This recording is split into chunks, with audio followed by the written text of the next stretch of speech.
Vinde a mim e eu vos farei pescadores de homens. Esse versículo está lá em Marcos 1:17, é sobre ele que a gente vai falar hoje de manhã. Meu nome é Isabela Loureiro, se você quiser e puder, vai lá no YouTube, se inscreva e compartilhe esse vídeo com quem não tem nem Facebook nem Instagram.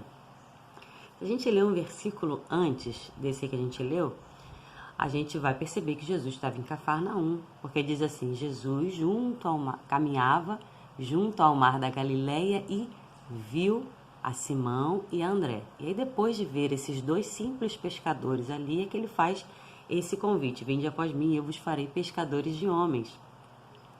A primeira pista que a gente tem do que é o reino de Deus é quando a gente lê justamente o versículo 16, Jesus caminhando, né?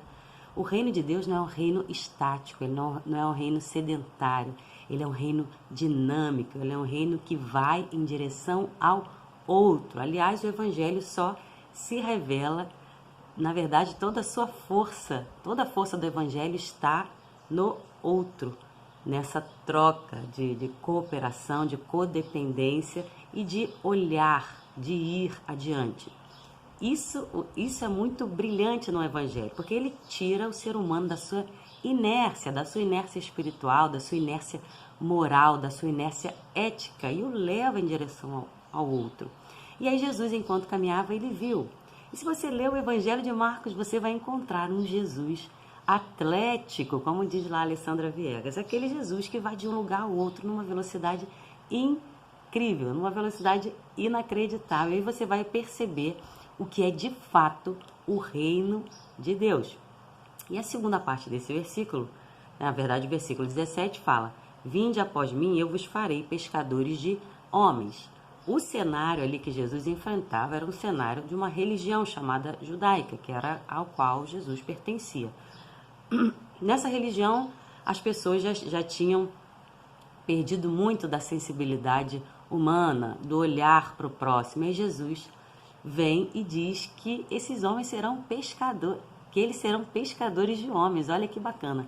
A gente tem a tendência de pensar que pescadores de homens, hoje no mundo contemporâneo, né, tem a ver com você lançar as redes, pescar pessoas e atrair pessoas para dentro da sua igreja, da sua religião. Mas esse versículo não fala sobre isso. Na verdade, esse versículo tem muito mais a ver com o resgate da humanidade deles do que atraí-los para nós. Até porque Deus não pode ser limitado a nenhuma criação humana, por melhor e por mais brilhante que ela seja. Ele não está disposto a ser reduzido a nenhum ambiente, ele não está disposto a ser contido por nós meramente humanos. Deus transcende a toda a nossa inteligência, a toda a nossa capacidade de entendê-lo ou de confiná-lo, ou de reduzi-lo. Então, esse versículo tem a ver com o resgate da humanidade desses homens. E como Jesus, então, faz o resgate dessa humanidade, Isabela?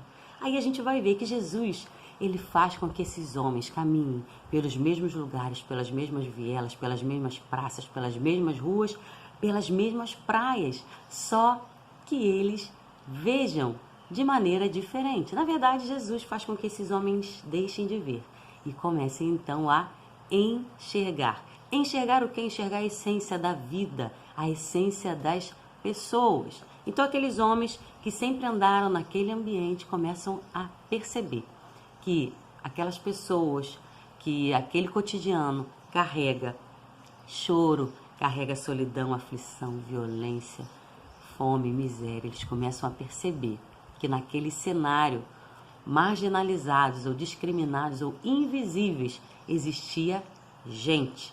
Na verdade, eles só começaram a perceber isso porque o próprio Jesus os dá uma lupa, e não uma lupa para que eles olhem o defeito do outro. Ah, meu Deus, aquela pessoa está fazendo algo de errado. Essa lupa, pasmem, meus queridos e minhas queridas, era para que eles olhassem a si próprios. E quando eles viam a si, quando eles viam os seus dilemas, as suas dores, a sua arrogância, a sua maldade, a sua solidão, que eles eram completamente dependentes ou necessitados desse amor que Jesus oferecia. Como Jesus sempre nos oferece quando ele fala, vinde a mim todos os que estão cansados e sobrecarregados, e eu vos aliviarei.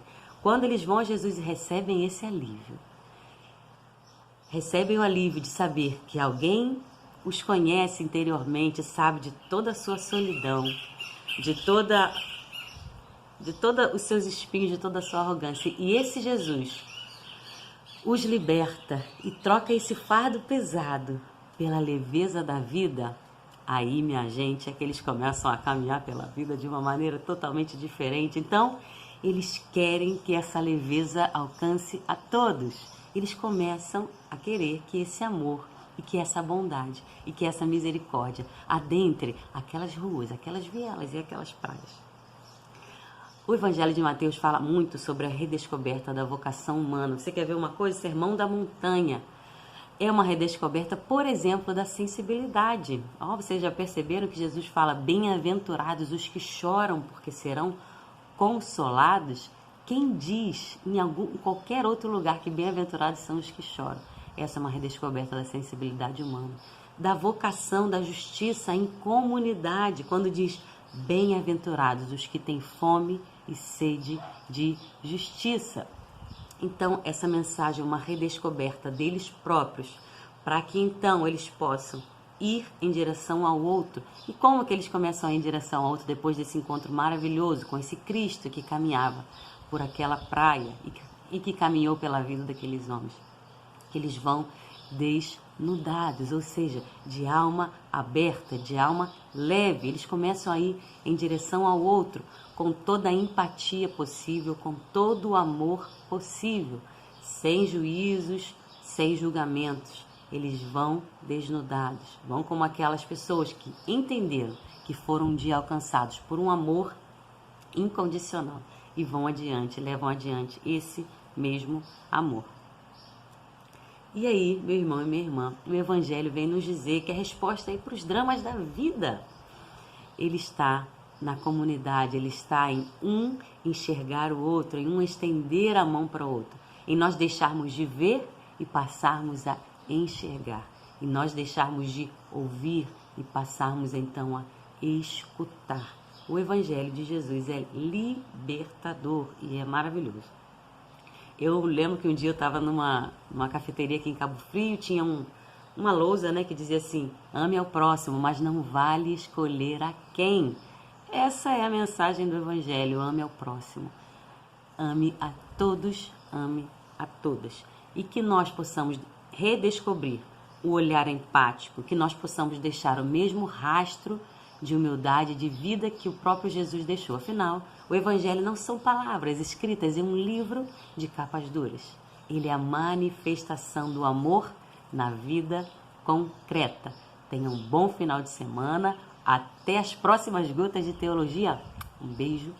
Fui.